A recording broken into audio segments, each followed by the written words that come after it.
Good evening, everyone.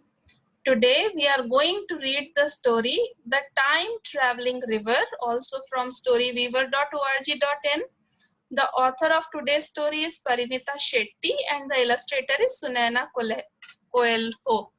It's a level 3 book, a long one. Let's see how we do with it today. Okay, so as the name of the story suggests, rivers are like time machines. If people jump into one and travel far back enough, they will be able to witness history come alive. Why are rivers time machines? How are they time travelers? Because they are traveling, they are moving all the time, but still they stay on the same course all the time, right? So that's why we say that they are time travelers. No two rivers are alike. Their moods change depending on what time of year it is and which part of the country they are traveling through. What does it mean? Their mood changes with the weather, with the place, right? Some rivers are peaceful in the winters. Sometimes they even freeze. Some rivers are small and shy in the summer because their water dry.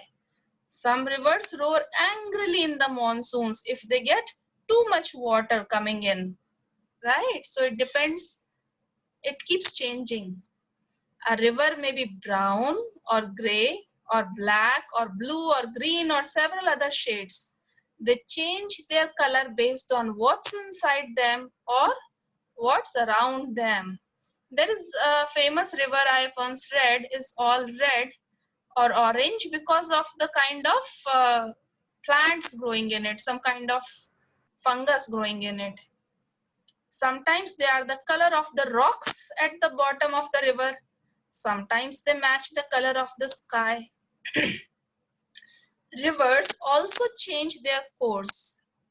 They may not, go on the same track. They might move a little bit away from their course.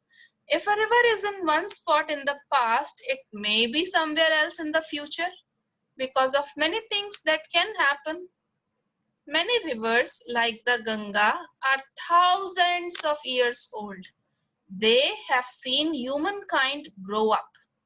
People have always loved living and working near rivers. Why? Because they bring fertile soil. So the land near the river is very fertile to grow crops in, and then they get all the water they need for growing crops, for drinking, bathing, washing, and everything. And then they can use it for transport to go a little bit upstream and downstream as well. So all the old civilizations like Mohenjo-daro and Harappa or Indus Valley civilizations have all grown by a river. See, so the rivers have seen humankind grow up. People have, rivers know how to take care of people. See, so when we say that civilizations have grown by rivers, we are talking with respect to people. But in this story, they are talking with respect to river. A river knows how to take care of people. Some of our food comes from rivers, and river water is used to grow most food. When the food has made its way through the body, rivers to the rescue again to take the waste away. If rivers could speak, they might demand people dump their poop somewhere else. Yes, rivers sure do not like to take your poop away with them, right? People should not use them as a garbage. That's not right.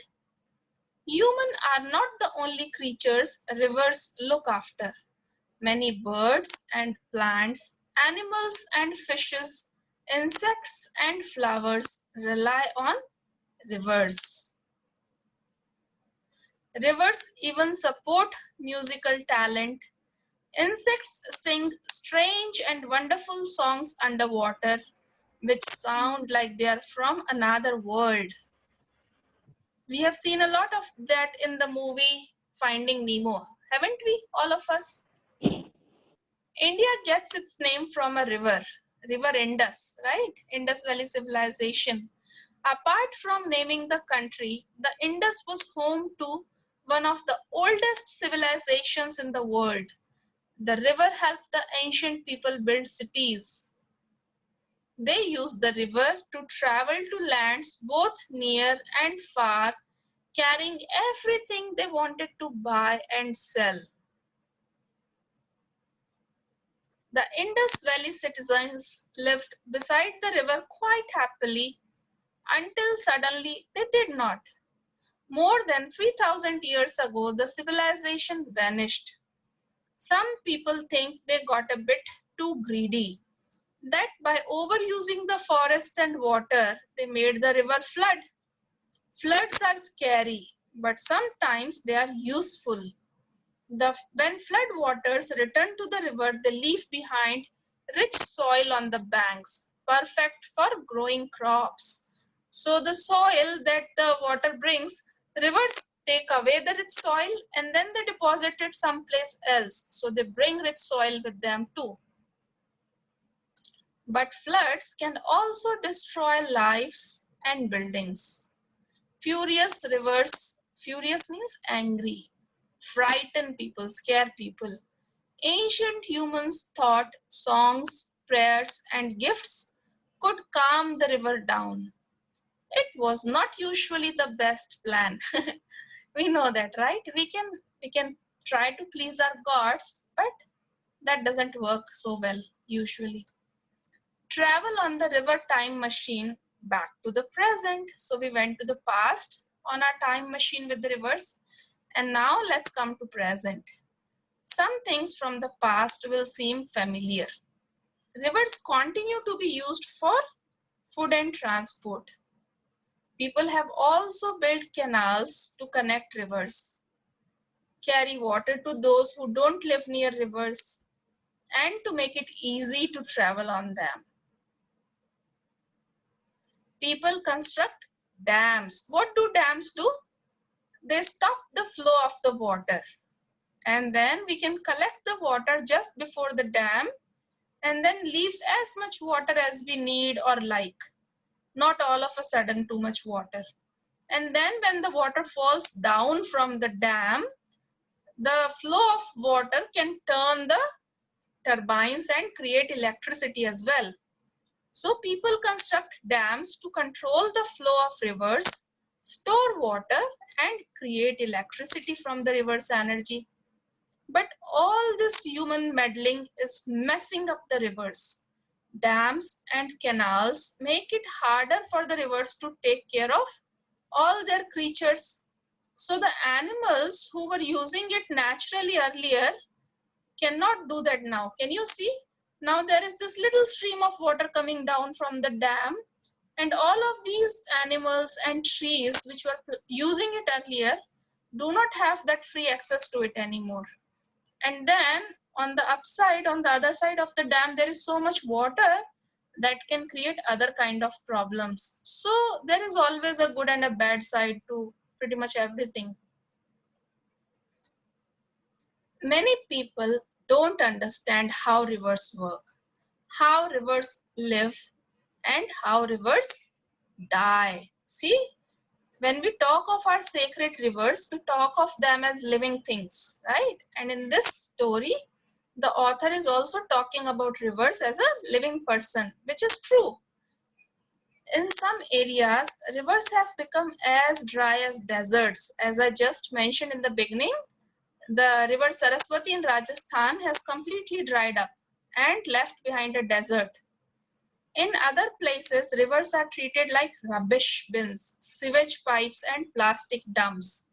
If the river time machine take people on a trip into the future, what will they see?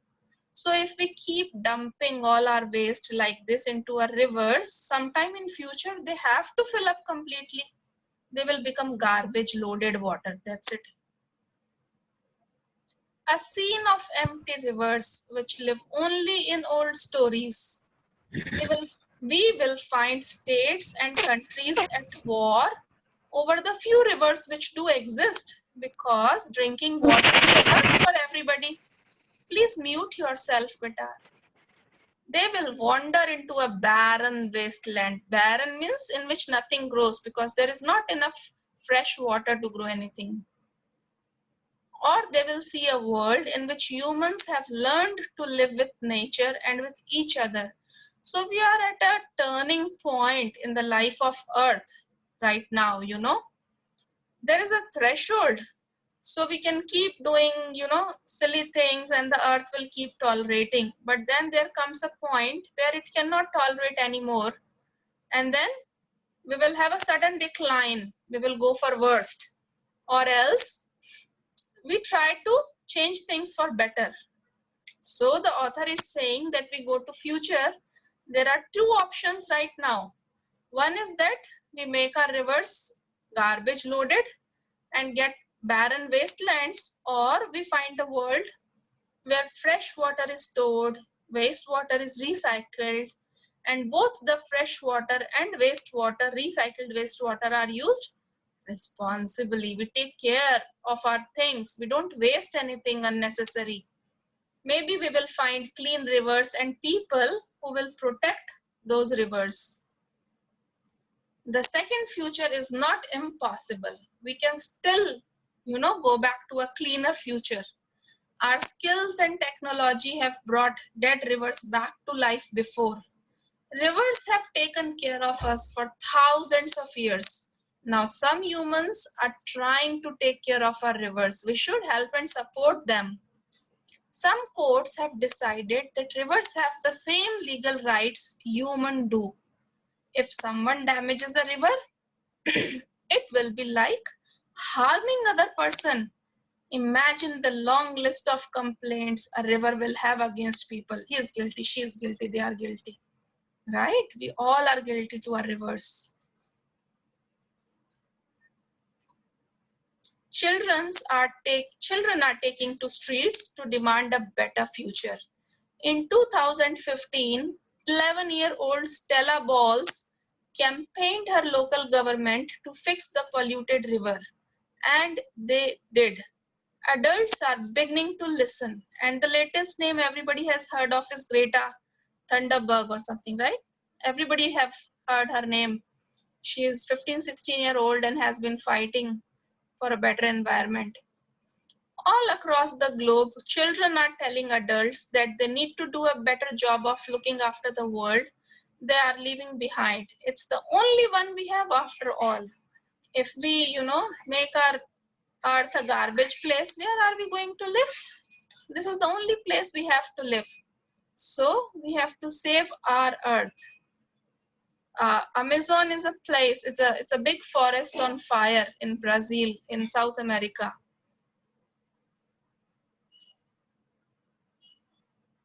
A work of cleaning rivers never ends. There will be more humans, more farms, more factory.